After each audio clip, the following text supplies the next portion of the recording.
This whole situation, I, 27 male, find myself in is weird. I do think the backstory is essential here.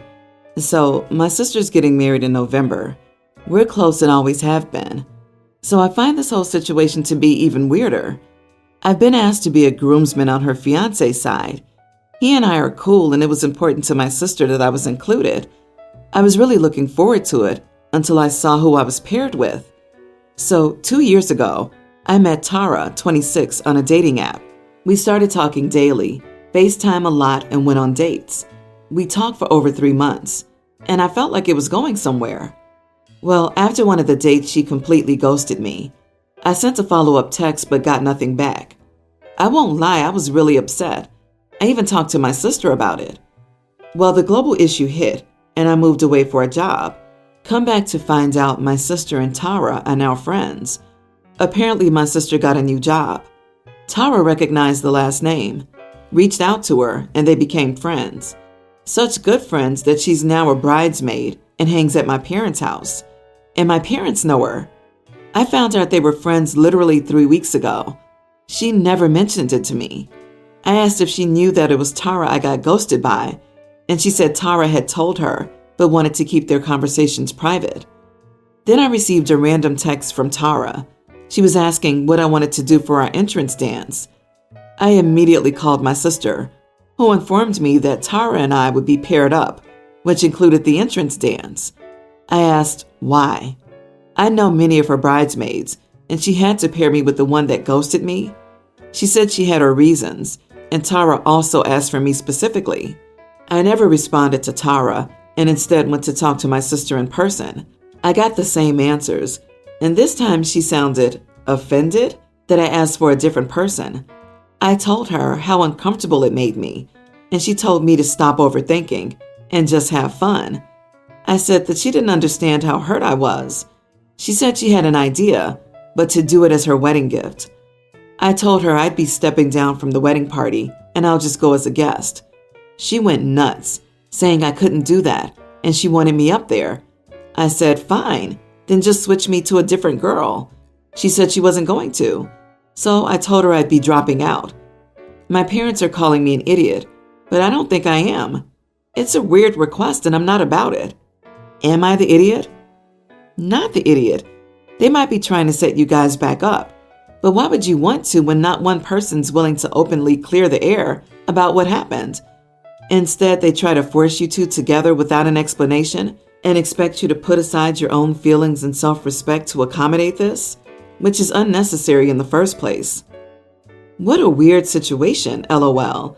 Like they all know something you don't about something that directly affected you, and rather than help you get clarity, they all run cover for her? Tara and your sister are up to something, but you do not have to let them play their stupid game. Contact your future brother-in-law. Tell him you were honored by the request to participate, but you must step down from being in the wedding party. Tell him why. Tara and your sister can pound sand if they don't like it. Agree. It sounds like Tara wants to pretend she never ghosted you and hopes to get with you, and your sister's trying to push it by insisting on pairing the two of you. And honestly, Tara comes off as creepy. If I dated someone and the relationship didn't end on good terms, and I don't consider ghosting someone on good terms, I certainly wouldn't seek out their family for friendship. It's super creepy, and I don't know why OP's family doesn't see this. Ew, what is wrong with your sister? So Tara ghosted you, deliberately sought out your sister, interjected herself into your family, specifically requested to be paired with you at the wedding, and is now making you look like the bad guy for not going along with her delusional matchmaking BS. Tara and the sister think this wedding is a plot for a rom-com, and she and OP will end up happily ever after. Run, OP. My ex-wife has majority custody of my daughter, Corinne, nearly adult. Corinne only comes to our house every other Monday and Tuesday and weekend. Then she spends the next week entirely at my ex-wife's. My stepdaughter, Mackenzie, 20 female, lives full-time at my and my new wife's house.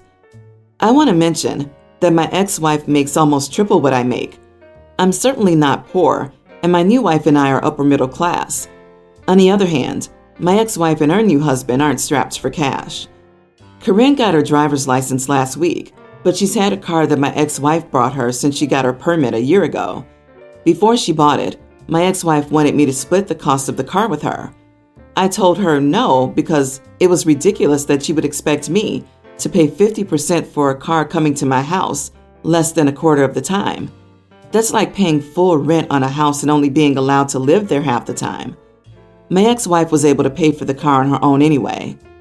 Corinne just got her license, and I was excited because she would be able to drive herself to and from school. However, my ex-wife will not allow Corinne to take her car to our house. I've tried reasoning with my ex-wife because Corinne has her license now, and she shouldn't have to waste time taking the bus on days when she's going to and from houses. My ex-wife is being childish and saying that if I want Corinne to be able to bring her car here, then I need to split the gas and insurance with her. I told my wife I was willing to split the gas cost, but I shouldn't have to split the insurance when she's chosen the insurance company and policy while I didn't even get a say in it. A family friend, Lydia, calls me a hypocrite because I ultimately bought Mackenzie's car and paid for the insurance and gas. Mackenzie's biological father's a bum. She doesn't have another well-off parent to pay for it as Corinne does. And besides, Corinne's here only a quarter of the time. I told Corinne this, and if she wants me to buy her a car, we can always go back to court and try to get more custody time at my house. Corinne hasn't complained about it anyway. But Lydia says it's not the point, and Corinne will feel replaced if I refuse to split the cost with my ex-wife while paying fully for Mackenzie. But Corinne has not complained about feeling replaced or about the car arrangement. Besides, Corinne and Mackenzie have treated each other like best friends for a few years now, and I highly doubt that'll change over a car Corinne knows Mackenzie's other bio parent can't afford. Am I the idiot? You are the idiot, a million times. The argument that you shouldn't have to pay because the car is only at your house a fourth of the time is the stupidest. It'll be in your daughter's possession 100% of the time, and you are responsible for 50% of her care, regardless of what her mother earns in proportion to your income. The irony of his stepdaughter's bio dad being a deadbeat who won't pay for his daughter because the ex is wealthier is not lost on me, but it seems to be on OP. I actually think ex-wife should refuse to allow Corinne to drive there or take the bus. OP has to pick her up every time. You are the idiot. Your daughter isn't a timeshare, you donkey. Seriously, what a pine cone.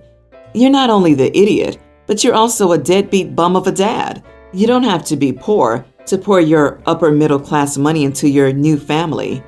You brag about what you have, then nickel and dime your ex-wife, the mother of your child, over insurance and gas. You also have the nerve to bully her about court and custody. I wish you would. The judge will have you paying double or triple, plus gas and insurance.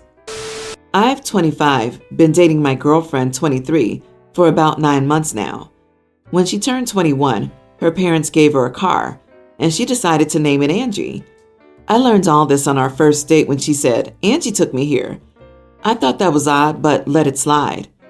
Throughout our relationship, she's always talked about her car as if she's talking about another person. When she got a flat tire on the highway a few months back, she called me and said, "Angie's shoe broke and she has to get a new one." When she goes to the car wash, she describes it as giving Angie a bath. This all came to a head this weekend when my friends and I went out drinking, and my girlfriend offered to be the designated driver. We were out for a couple of hours, and I admittedly drank a bit too much. So when my girlfriend came to pick us up, she stopped at the gas station first to get Angie something to drink. This is where I may be the idiot. I told her I thought it was weird and embarrassing to talk about her car like that. It's a machine, not a pet or a kid, and she should treat it like how a normal person would treat any machine. She got very quiet and refused to say anything for the rest of the drive home. She dropped off my friends and then drove to my apartment. I asked her why we weren't going back to hers, and she said she needed some time to think and told me to get out. She's been radio silent since then, and I'm starting to think I did something wrong. Am I the idiot for what I said? Have you ever been on a boat? How does this hurt you exactly? Your girlfriend and Angie did you and your friends a solid driving your drunk butts home safe, and you had the nerve to insult her over something so trivial? My car, Victoria, says you are the idiot. My first car is like a baby. Mine was Toby, an old dark red VW. Are you kind of jealous about the car? That she's driving? Do you feel it emasculates you? Because that isn't true. Just relax and be happy for your girl. You called her weird and embarrassing, as she did you and your stupid drunk friends a favor late into the night. You made her feel stupid because she now knows you're secretly embarrassed by her for months over a quirk. If you can't turn this around, you are the idiot, and probably a single one. While our parents loved me, 30 female, and my younger sister Olivia, 27, we were not treated equally or held to the same standards. I was always expected to be a hard-working, accountable child and make responsible choices. But Olivia was encouraged to have fun, and our parents bailed her out whenever she made an irresponsible decision. For example, when Olivia performed poorly in school due to not making an effort, they would pay tutors to do her homework. But if I genuinely struggled in a subject, they would tell me to figure it out myself. Their justification was that Olivia was the baby sister, and she needed more help and attention than I did. But they've still clung to this excuse when Olivia was well into adulthood. I still love my parents, but due to their favoritism, I'm honestly closer with my husband's parents than my own. My parents helped financially with the first 2 years of college. Then I had to cover the rest of my bachelor's and master's degrees myself. They financially supported all of Olivia's education. Olivia wanted to become an RN, just like mother and grandma, but she couldn't pass most of her general education courses and eventually dropped out because she said it was too hard for her. Olivia then convinced our parents to invest a massive amount of money in her to begin a business. She owned a store that sold things like candles and bath bombs, but the store went bankrupt after a year. Currently, Olivia is unemployed and living with our parents. She claims she's figuring herself out, which means she's mainly partying and spending time with her high school friends. Olivia is upset because many of her old friends are no longer in the area.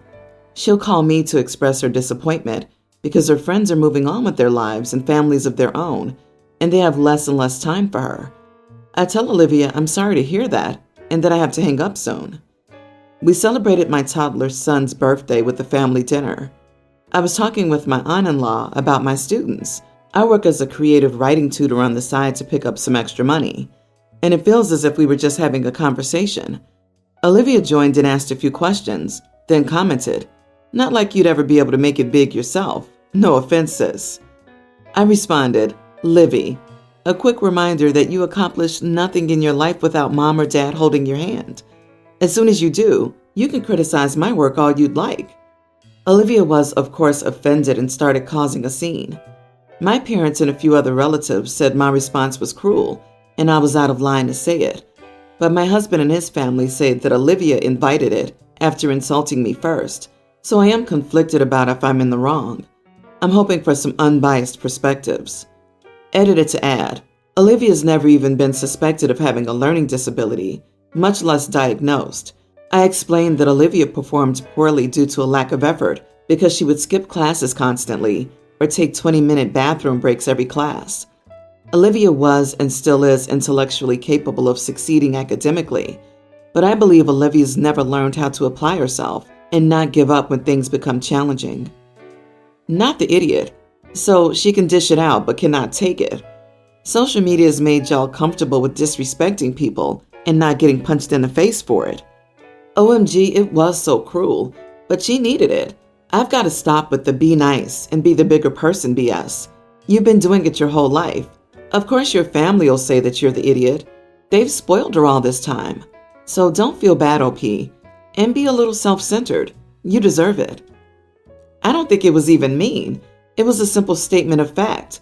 You can be proud that everything you've achieved is due to your endeavors and your own strength.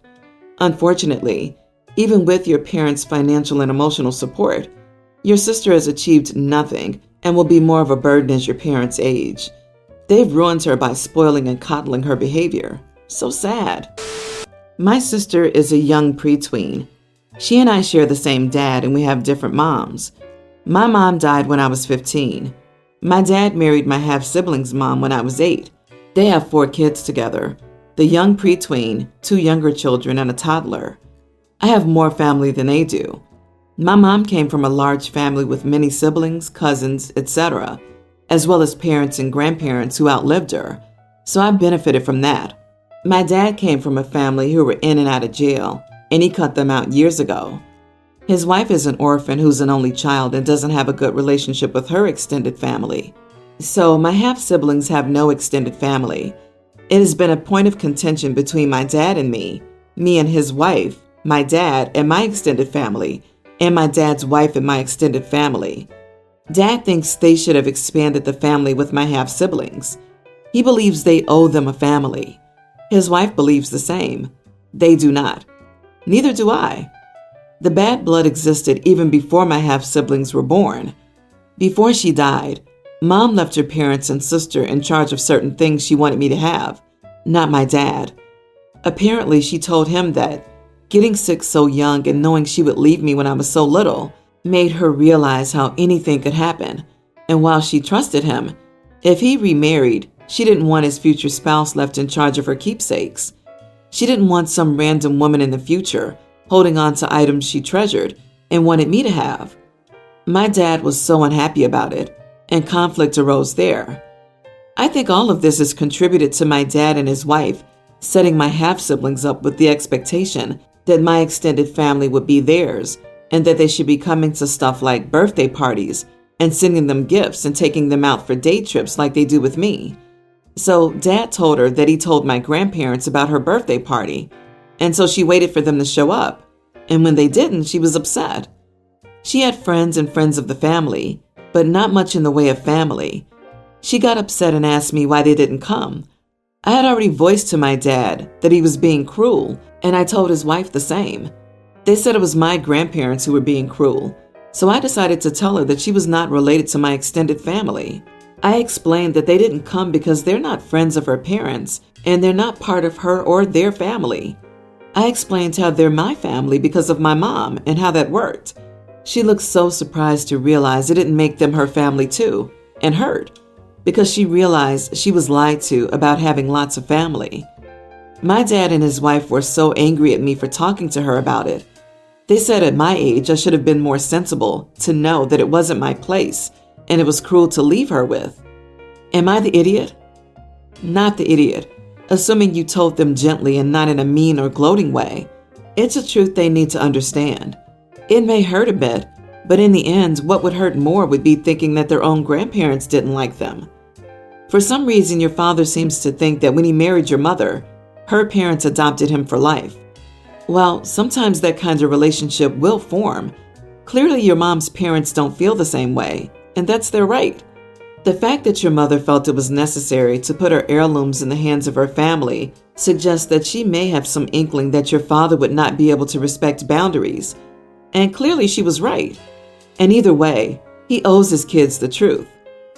They're cruel to her by setting up this family dynamic. While telling her the truth hurt her feelings at the moment, it was a more loving thing to do. If you want to comfort your sister, tell her that while your extended family may be different, you'll always be her family, that you and her parents love her, and that you'll always have family around her, even if they look a little different than yours. Tell her that love isn't measured by the number of people giving it, but by the quality of love provided.